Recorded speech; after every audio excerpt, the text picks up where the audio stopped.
Okay. Good afternoon, everyone. I'm Bob Murphy. We're going to have, let me see where this is here. Oh, I'm on the wrong screen. I'm Bob Murphy. I'm a systems administrator from right here in New Jersey.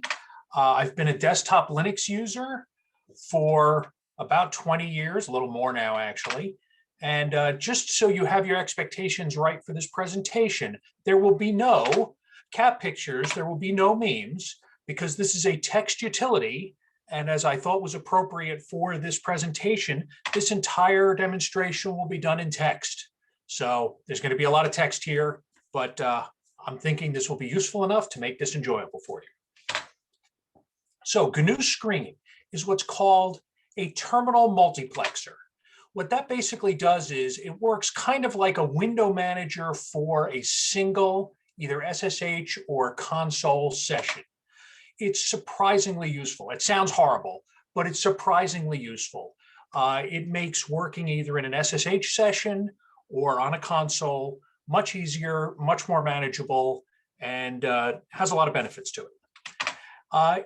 The other thing is it's part of the GNU project. So this is part of the Free Software Foundation's GNU project, which means a couple of things. One, it's all free software. It's all very available, just about any Linux distribution, it's been ported to nearly every system. So it's ubiquitous and it's free software, so it can't be taken away. And it's got some degree of transparency. So there's a degree of trust because the code is all open. So just to get started with it, and this first thing I'm going to demonstrate how we start it, and I'm going to demonstrate one feature that made this the killer feature for me for this program. So we're going to start screen. And when you start screen, you just type screen. You can just type screen on its own, but we're going to make it a little bit nicer. We're going to do screen-s and a name. So that way we can look at the list later and pick out our individual version of screen. And then what we're going to do is, first we're going to SSH into another server, and then we're going to start screen there because that's the environment we typically do it in. So we're going to SSH into a server, and then we're going to start an application. So I'm going to show this right now. So what I'm going to do is I'm going to SSH to what happens to be a Fedora machine. So now we're SSH'd in. What we're going to do is we're going to do screen-s and then TCF demo. And you're going to see it's not going to look like anything spectacular. It's just going to look like we started another bash shell, which is essentially what we've done. But let me show you the first feature. So if we start an application, now you'll probably do something a little more intensive than just HTOP. But normally, if you're running an application and all of a sudden you lose your network connection, or you close your laptop and it goes to sleep, what usually happens? Usually when you do that, you lose all of your work, you lose your place. You can go log back in, but you've lost all of your work at that point. But we're running screen. So I'm going to simulate losing our connection by just closing the window abruptly. I say, oh my goodness, you have stuff running. Yeah, I know. So we've closed that out. So now we've lost our connection. Let me go back to the slides. So normally if you lose your connection, you lose everything.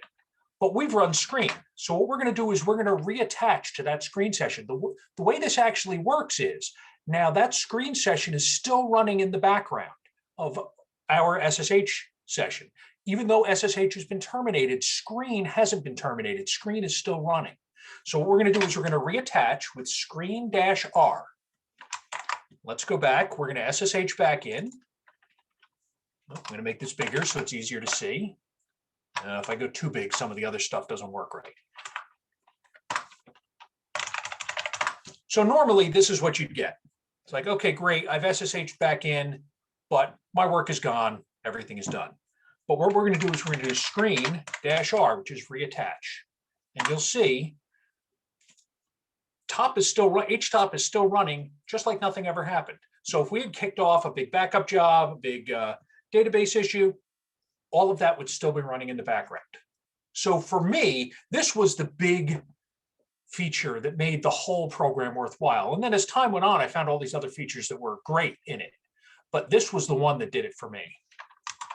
So very useful.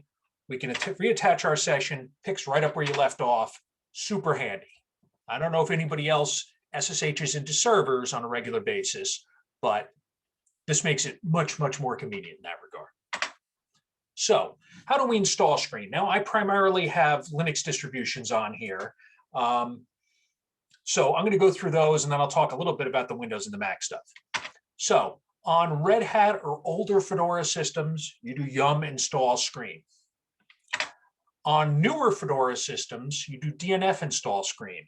Oddly enough, on new versions of Red Hat, they've stopped including Screen in the regular repos. You have to install the EPEL repositories to get that to work, because they are focusing on a different program, and I'll talk about that later too. But on older versions of Red Hat, that would be 7 and older, it's in the regular repositories.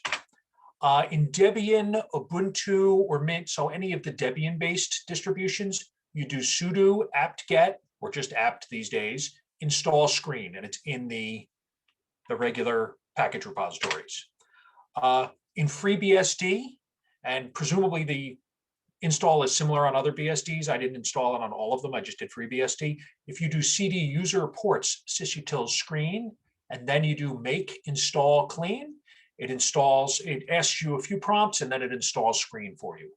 Both Slackware and OpenSUSE had Screen in the default install. Now, I don't have Windows or Mac on these slides. On the Mac, you can use brew to install Screen. So I don't have the command off the top of my head, but it's part of the brew packaging infrastructure. Under WSL on Windows, you can install it. I installed it on a Windows machine with WSL. You do have to dig around on the internet a little bit. There's an environment variable that has to be set in order to make Screen run properly. So just so you know, you can't just do, like if you have Ubuntu under WSL, you can do sudo apt-get install Screen, but it doesn't work right out of the box with that. And there's also a version of Screen packaged for Windows, but I've never installed that personally, but it's available. I don't know how exactly it would work like in a PowerShell though. So how do we control Screen? So now when we're in Screen and we're just looking at it, it looks like any other shell program. So how do we tell Screen that we want a command to go to it as opposed to the program that's running in the foreground? Well, there's a command key, Control A is your main modifier for Screen. Basically, when you hit Control A, you're notifying Screen the next keystroke is for you, so that it then takes the attention to Screen. So I'm going to demonstrate that quickly. So we've got HTOP here. Ordinarily, if I hit keys, they're going to go to top. But if I do Control A and then the question mark, it brings up the help screen for Screen, the help page. And it gives us a lot of the commands that are on here. We're going to talk about a few of these, but it does a lot of stuff I don't even get into, frankly. So there's a lot of keys. There are a lot of functions this does. This is one of the ways you can get to just a quick help screen on this stuff. So we're going to talk about some of this in a few minutes, but now we're back to our program we were. So Control A is what sort of wakes up Screen and says, you need to listen to the next keystroke because that's going to be for you. Control A and then a command. Okay, now let's get into where Screen really begins to shine here, other than the disconnect reconnect, which I really like. You can have more than one window within your Screen session. So when you hit Control A C for create, it creates another window for us to use, another shell session within that same SSH session. So if we go over here, we do Control A C, it brings up another window. And I'm going to start another program. I'm going to start Midnight Command. And I'm going to do Control A C again. Okay, see, I keep opening up windows. I'm just going to do LS. And Control A C again. And I'm going to do IRSSI, which is an IRC program, just something to put up on the screen there. So we've started 4 programs within our single SSH session, which is kind of handy. So you can then change between them. So if you want to switch between sessions by number, if you know the number of the session you want to use, you do Control A and the number of the session, starting with 0. So 0 is our HTOP that we started with, and then it proceeds through the other programs. You can also browse through them in sequence, either forwards or backwards, by doing Control A N for next and Control A P for previous. So you can just step through them in order. So I'm going to go over there. So we're on 4 right now. If I do Control A P, it's going to step back to our screen that has LS on it. And if I do Control A P again, it's going to pop up Midnight Commander. And if I hit Control A P again, it's going to bring us to HTOP. So it's basically flipping between these screens. It's as if we had a window manager with 4 SSH sessions in either tabs or something else, and we're just flipping between them. But it does it all in text, so we don't need to be running a graphical environment to have that kind of rich, multiple programs running, each in their own space. Now, my example before where I just quit out of the shell window, that's not always, if you know you're going to be detaching your session, like if you know you're going to be closing your laptop and walking away, it's better to detach your screen session if you know that a disconnect is coming. And you do that with Control A and then the D key to detach. So basically, that way screen knows that session has been cut off. Sometimes SSH doesn't cut off cleanly and like screen doesn't know that you're not still there, you're just being quiet. So if you're going to walk away from a screen session, you know you're going to pick it back up later, Control AD is a cleaner way to exit out of that. Because then you could do Control AD, here, I'll demonstrate. So say we're in everything, we could do Control AD, and you can see that it says detached from, and it gives the PID of that, and you can see our name, TCF demo. So if we go to reattach to it, we can do screen-ls shows us all the screen sessions that are running on this system. And since there's only one, we can do screen-r and just pick up where we left off. If there were more than one screen session running on this machine, we could pick it out by name or by the ID number. But now we've reattached to that session. So let's go back. Split screens. Now, unfortunately, we're running our screen at kind of a lower resolution, so it's a little bit tougher. Maybe I'll lighten it up a little bit. But we can split the screen in 2 different ways. Control AS gives us a horizontal split screen. So it splits it so you have top and bottom. And then Control A and the pipe key, which on my keyboard is above the enter key. You hit Shift and the / key. It's the pipe, and that gives us a horizontal split. So let me demonstrate a little of that. What I'm going to do is I'm going to make these characters a little bit smaller so that the split screens are actually meaningful. So I'm going to shrink this down a little. Okay, so I'm going to do Control A, capital S, and see that split our screen to a separate screen, a separate window on the top, separate window on the bottom. Now, to get between these 2 windows, we do Control A, tab. Now you can see my flashing cursor is in the bottom, but there's nothing there. It's a blank window. What we can do now is we can do Control A and a number and pull up any one of those sessions we had running before. So I'm going to do Control A 2, and it pulls up our blank bash window, which we had LS in before. So we can put different things in there. Now let's say we want to split it again. I'm going to do Control A and then the pipe. The pipe now has split that bottom window into 2 vertical windows. So I'm going to do Control A tab again.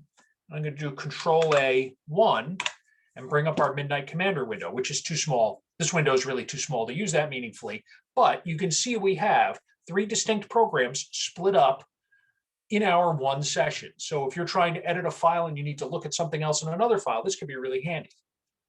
Or if you need to, change, if you're doing manual changes on a web page, you can also see what the results are, in the logs on another screen. So I've been talking a lot. Any questions so far? Doesn't look like it, unless anybody. Nothing yet? Yeah, unless anybody wants to drop one right now, or they can speak also. So far, so good. I figure this is a good spot to answer questions. Usually the split screens elicit a few questions.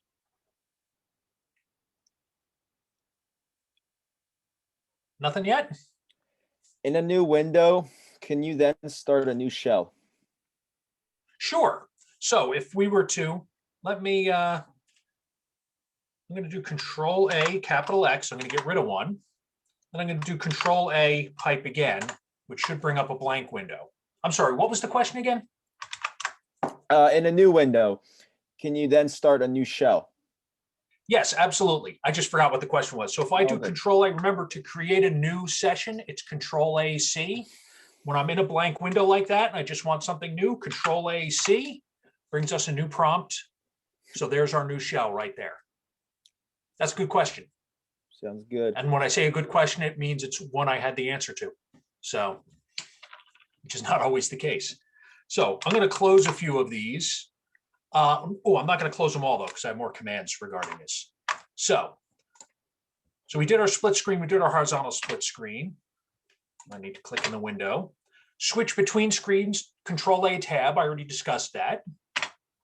And eliminate a split window. I did it. I don't think I explained it though. If you do Control A capital X, it gets rid of one of those sections of split window. So, when I was over here, when I did Control A pipe, and I could do Control A tab to get over there. Oh, Control A tab. If I want to get rid of that window, if I do Control A capital X, it gets rid of that split window. So if I do Control A capital X again, it leaves just the upper window. So you can manipulate those. One more question. Absolutely. When you create a new shell, is it always your default shell that gets started, or can you force a window to start with a different shell? It by default opens with your default shell, which of course makes sense.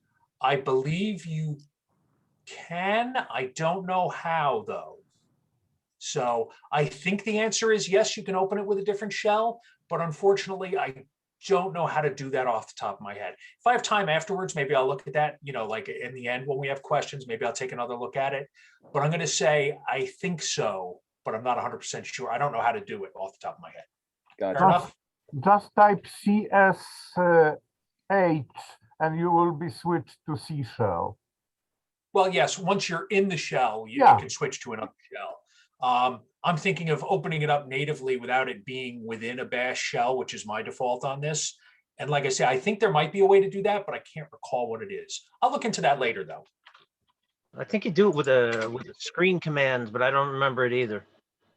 Yeah, I'm thinking it's there, but I don't know what it is off the top of my head. So a few other useful items. We can log a session. So if we do Control A-H, what it does is it takes all of the screen output from that point forward and feeds it into a text file. So I'm going to go back over there. So I'm going to do Control A, capital H. And if you look at the top, it says creating log file screen log.0. So now we could do ls, we could do ls-l. Let's do this.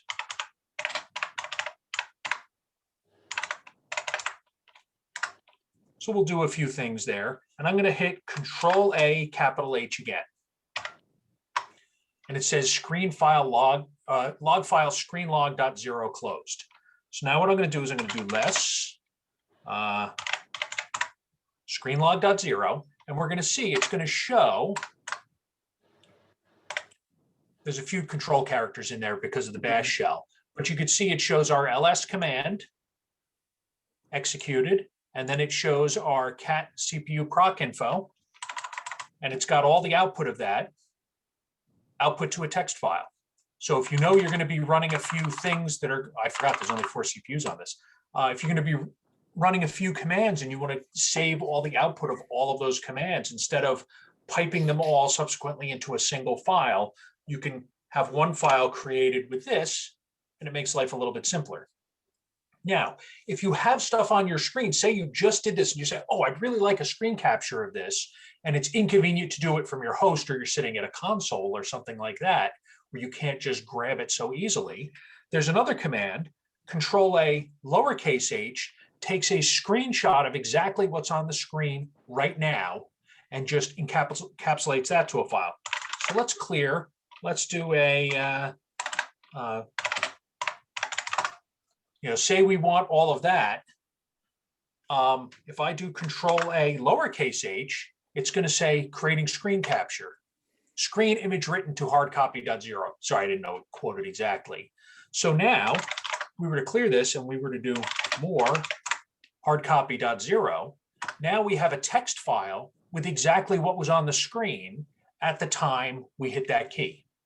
So you basically get a text screenshot. And in fact, it even includes the space because it says more down there, 99%. So it's actually capturing all the space on the screen. So if the spacing is important, that's in there as well. But that's a regular text file of everything that was on your screen at that moment. You know, sometimes you run something and you don't want to run it a second time to get the output. You can get a quick screenshot of that. Go Mr. back to my slides. Mr. Murphy, one more. Sure.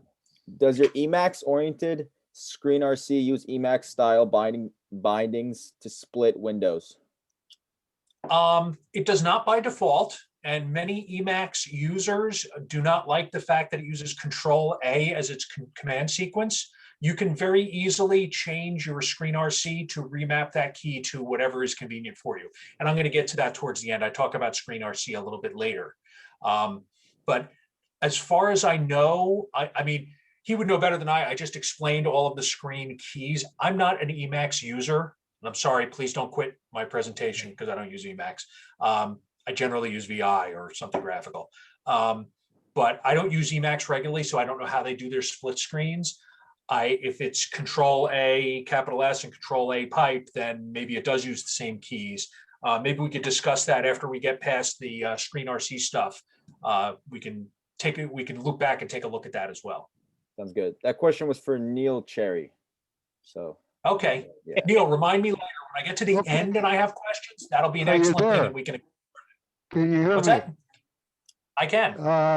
It looks to me like you're just playing a bunch of games with numbers and so forth. What kind of a program is this? It's a terminal multiplexer. It lets you use your single SSH or single console session a little more efficiently. It's just you're playing a bunch of games with numbers and letters. Well, that's kind of all that computers do. What use is this? It's to make a single SSH or a single console session work better and easier.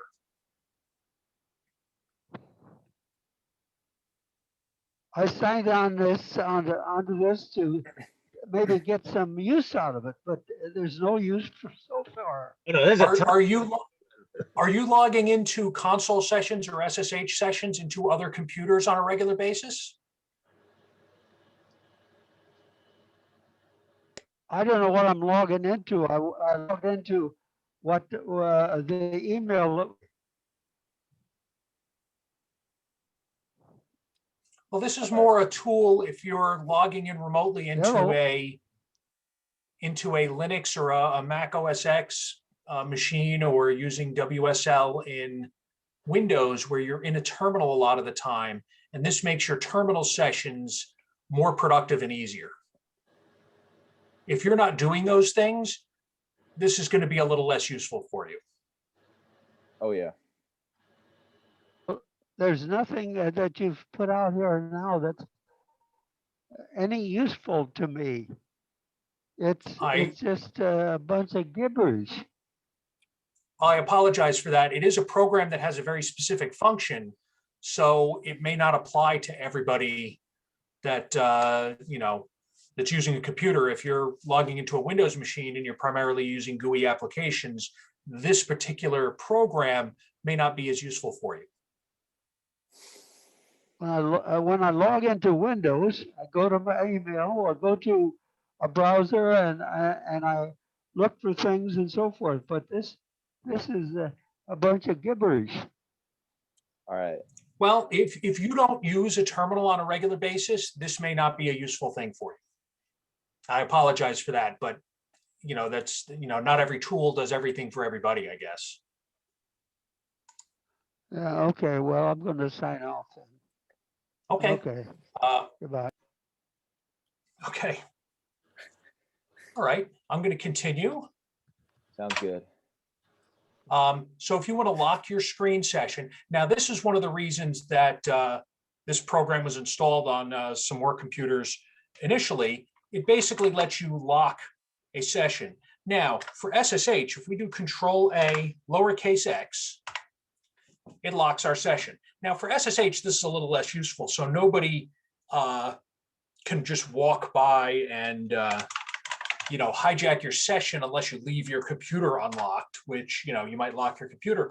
But where that's really useful is if you're in a server room and you're logged into the console of the machine and you want to walk away for a minute, you need to go to another rack or you need to do something, you don't want to leave your session logged in as you running on a machine that's open to the world where anybody could walk by. You can lock your session, and then if somebody doesn't have the password for that user, they won't be able to get into your machine. Now, I guess if you left your machine unlocked and you had an SSH session open, you could lock that as well. But if you leave your workstation open, it seems like your security practices are a little iffy on top of that anyway. So let's move on, but that's really handy if you're at the console of a real machine or you're logged into the VMware or VirtualBox console and you don't want to close it, but you want to walk away so somebody else can't hijack your session. We can get a list of all of the active windows within Screen and choose between them with Control-A double quotes. So this is neat. And then, you know what? I'm going to talk about the other function first. We can also name the current screen so that the previous function is much easier to use. So let me go over here. So the first thing we're going to do is we're going to do Control-A double quotes. And unfortunately, because I haven't named these, this isn't a very meaningful menu selection. These are all the same thing. But if we go through and name them,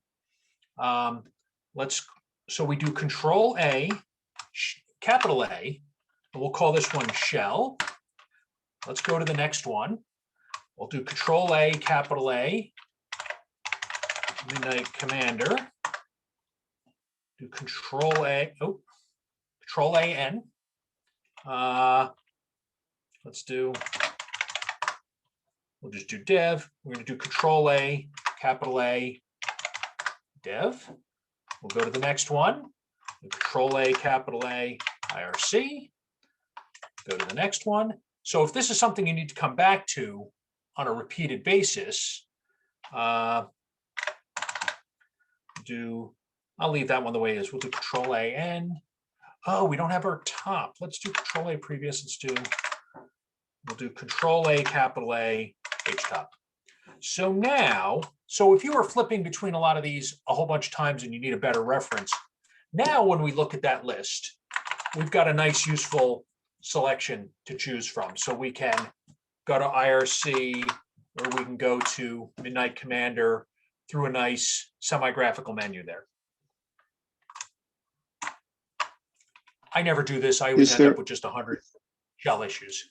Yes. Is there a way to save those configurations so you can come back to them 6 months from now and have the same sort of basic setup? Because there's a fair amount of work to just do what you just did. Right. What you can do is you can set it up in your Screen RC file, which I'm going to demonstrate in a slide or two. Fair enough? Cool. Okay, so I'm getting to that in a minute. So there is a way to do that. I'm going to get to it. Watch, it'll be the next slide because I don't remember what the next slide is. No, we're going to do cut and paste first, and then we'll get to the Screen RC stuff.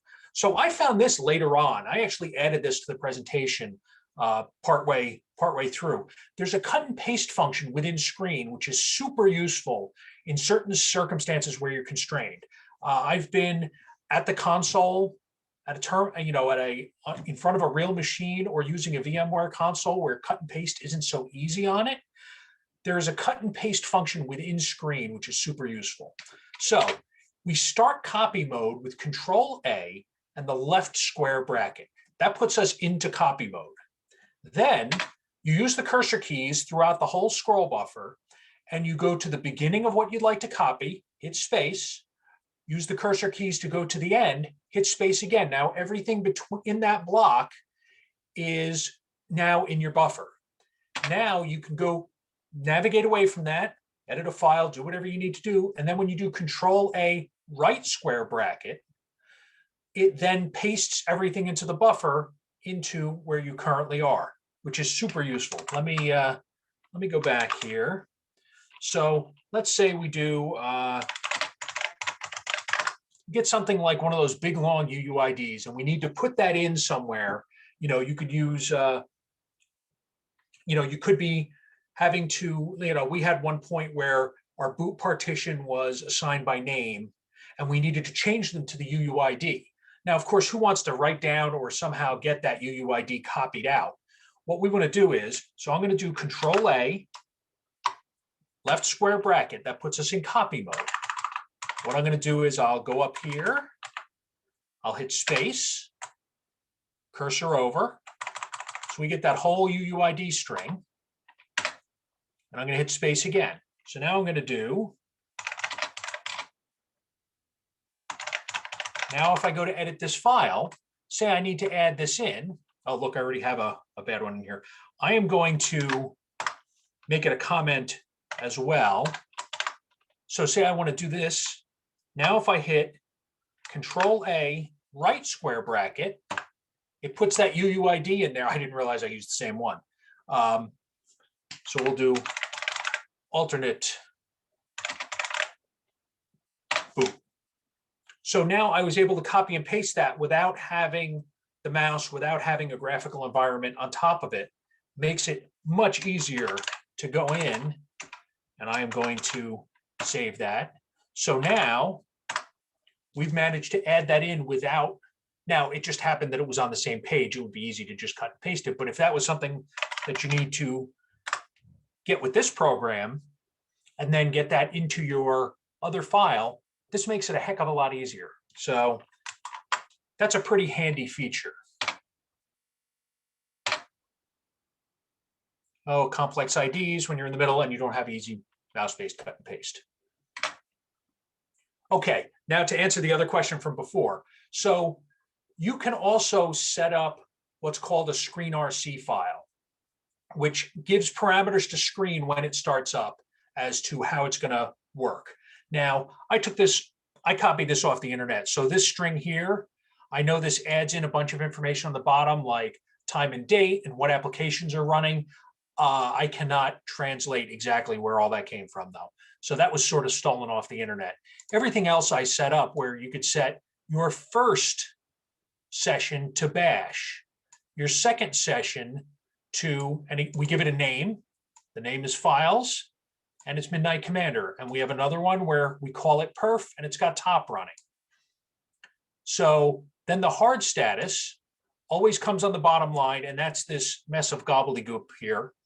But I'm going to show you that in practice. So what we're going to do is we're going to exit out of here. I'm going to exit out of Screen. I'm going to SSH in again as a different user that has that in its Screen RC. Okay, so now when we do Screen, it's going to run the Screen RC that we have over here. Oh, if you're looking for example files, by the way, there is usually an Etsy Screen RC file, or, and I don't understand why this is the case, an Etsy Screen RC. I don't know why it was named that. Maybe there's a conflict at some point. But in any case, so when we run Screen, you're going to see everything that was run in that Screen RC file. There we go. So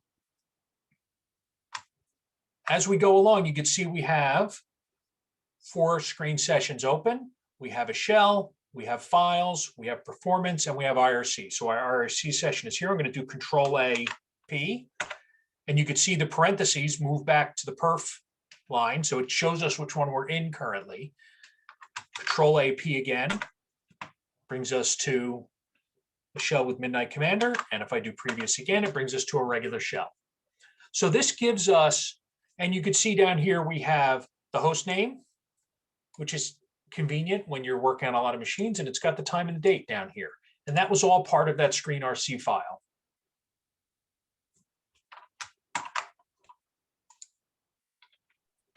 I have a question. Sure. Yeah, so Ray Bloom asked, you mentioned needing setting an environment variable to get Screen running in WSL2, but he seems to having a problem. So when I tried to run curl, I get cannot find configuration. This file is probably executed from the wrong location. So it says it's running fine, but except for that one thing. So curl is not getting an existing file. See, Screen shouldn't interfere. So he already installed Screen and curl isn't working? That's correct. Only under screen. Okay. And that's under WSL under Windows? WSL2, yeah. But I don't know about the environment variable you were referring to. Yeah, and you know what? Unfortunately, I didn't document that when I got it working at one point in the past. So you may have to poke around because that was part of, I'm surprised. That's the only thing that doesn't work because I think it didn't even start for me unless I set those environment variables. So Yes, unfortunately, I just tried to do the curl to your irssi.org, and that's how I came across the failure. oh, okay. Well, that's not my page. That's just an application. No, but it's curl not operating correctly in that environment. for some Oh, reason. okay. Okay. I mean, I'm glad maybe. the curl executable is visible because I was able to check it, but when it executes, there's something not right about the screen environment. Sorry. Anyway, back to you. Okay. Unfortunately, under Windows, I can't help you off the top of my head with that because I'm not even on a Windows machine. I can't even poke around and try to get that for you. So I don't have all the answers for that one. Yeah, it's probably something to do with the home directory, because the home directory in Windows is completely different. Yeah, I think that might have been part of it. No. So let me just go through, let me tell you a couple of things that I found here, and I was just going to open it up to questions anyway. So my main sources I got the information for this from, the GNU Screen man pages were very good. I used Linode, had a very nice page on managing terminal sessions with Screen, and a site called Aperiodic had a really nice recap of all the key bindings. So if you want to contact me after the session, you can get me via email at murph@member.fsf.org or on the Fediverse at murph@fosstodon.org. And now we'll go back to questions. So yeah, unfortunately, the WSL thing, like I say, there was a page I went through to get it working correctly, and it was just a couple of environment variables, and then you restart Screen and it works. But I didn't jot that down, unfortunately.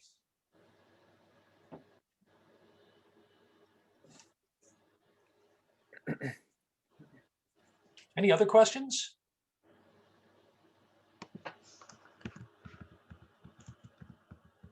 I can ask and answer a question that's been very popular in the past. I've had people say, how come you don't use Tmux? Tmux is better, Screen is old and nasty, and nobody should ever use it. Why aren't you using Tmux? And my answer to that is, Tmux is a wonderful utility. It does most of the things that Screen does, and Screen does most of the things that Tmux does. They're both good programs. Whichever one works better for you, that's the one you should use. But Screen is a wonderful program. It was installed, and part of the reason I use that instead of starting with Tmux is it was already installed on all of our production servers where I work. So to make a change from Screen to Tmux, in that case, didn't make sense because Screen fulfilled everything we needed and didn't tax anything. So it worked out well. If you have Tmux and use Tmux, all of the things that I've shown that you can do in Screen, you can do in Tmux. There are a few edge cases on both of them. Tmux does things like it can save your split screens a little bit better than this. This doesn't save that information from you if you exit and go back in, where Tmux will do that. Screen, if you're dealing with serial terminals at all, if you're doing something like using a serial port to get into a Cisco router or something, Screen has a lot of accommodations for that and has a lot of ways you can connect to things with that I don't believe Tmux does at all. So there are different things that both programs do, but everything I've done here you can do in Tmux. It's just the keystrokes are different. Their main key to control things is Control B and then your command, and that makes Emacs people happy because Control A is used for stuff in Emacs, from what I understand. I just switched So, to Control U. What's that? I switched it to Control U. Screen is now using Control U. Hey, Screen can use whatever makes you happy. So if Control U makes you happy, you can set your Screen RC to change it to that keystroke. Yeah, I've got several screen RCs for different setups. Yeah, that's something you can do. I didn't mention that. So generally, there's one canonical screen RC that goes if you don't specify anything. But if you have different screen RC parameters that you need for different machines, you can tell Screen to start with a particular screen RC file that suits your environment better. So for whatever your purpose is, you can start a different screens, a different set of startup parameters for Screen that works for you. Thank you for mentioning that. I forgot to say that. This is not a screen question, but I'm wondering if Midnight Okay. Commander can be used to rsync. I know it does FTP. I know it's very flexible. I don't know if you could say, go into Midnight Commander, let's see. Pick a directory on the left, pick a select directory a on the few right, and things. sync them. Yeah, I don't know if it works like that. Be cool if it did, Okay. though. Yeah. Now you got me thinking, it's like, that'd be really useful. I should see if I could figure out how to make that happen. So I don't recall ever seeing rsync explicitly called out, but then I certainly haven't trawled through all of the Midnight Commander direction, all the man pages either. So maybe, don't recall ever seeing it, but boy, does that sound like a useful function. Yeah. Okay. I remember Norton Commander from years and years ago, and I have some rsync type problems. I'm just wanting to do it. Yeah, there's lots of things that are handy to do from a command line, like if you're copying files or rsyncing files.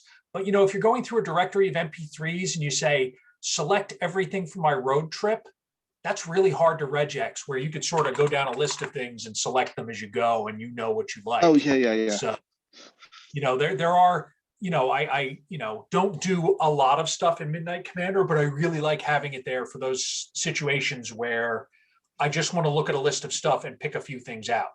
That's hard to do, programmatically sometimes.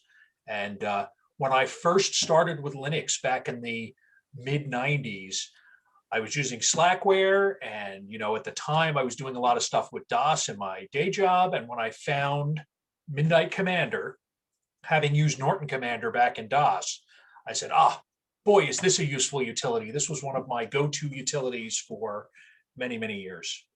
Oh, Handy yeah. stuff to have around.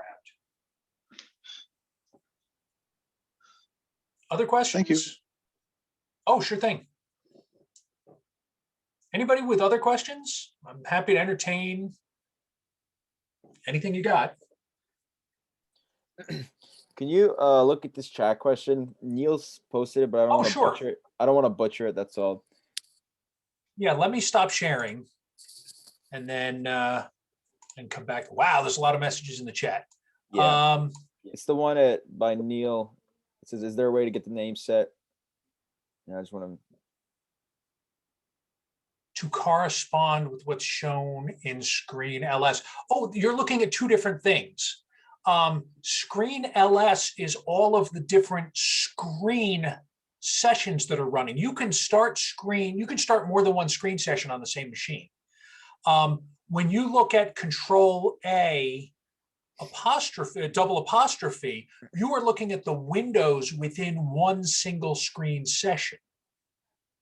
So I would say the answer is probably no, because, pardon me. The answer is probably no, because you are looking at two distinctly different things.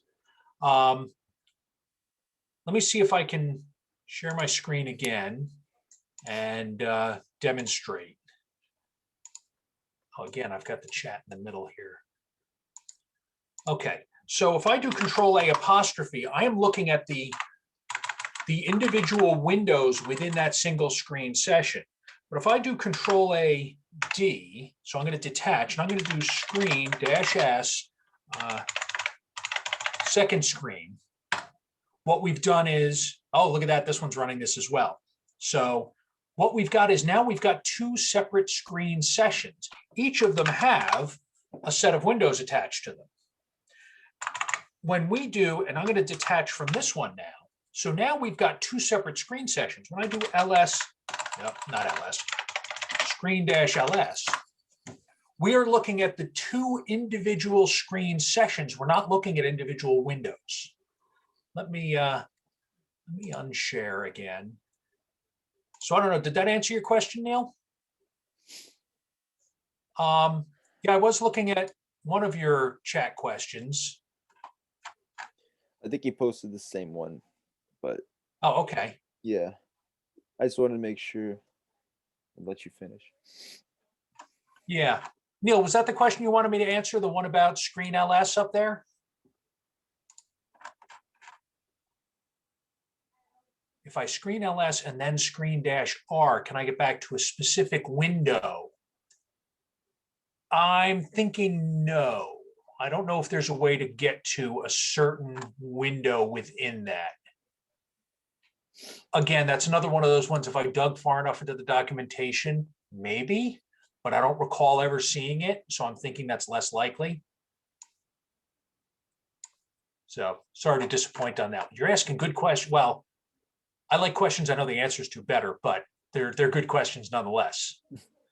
Oh, as far as lowercase r versus uppercase R, there's actually a neat little trick to that. If you want to reconnect to a session that hasn't been disconnected, you can do -RD. And if that session will not disconnect properly, you can do R, capital D. So it's kind of like you're turning on caps lock and yelling at it, saying really disconnect and really reconnect. And sometimes it'll work. It depends upon how it detaches. Again, if you just slam your laptop closed, sometimes Screen doesn't understand that you've really gone away. You might have just like dropped temporarily and you're coming back, so it doesn't let you reattach to it. But if you start capitalizing the R's and the D's, it actually gets more persuasive in how it persuasive on how it disconnects and reconnects to a particular session. I think the specific window is -PN where named window. Wonder if it works. Oh, maybe. Haven't had a chance to try it. Now I'm gonna. The Screen Man page is 100 pages long. I'm not surprised. Like I say, there's a lot in there. Yeah, I think that was the only one that I didn't. Everything else, I'm pretty sure we've answered throughout. We still have 3 more minutes, so. 3 more minutes? Oh, I thought there was a lot more time, so that was good. 3:30. Any other questions? I'm happy to entertain another couple of minutes here.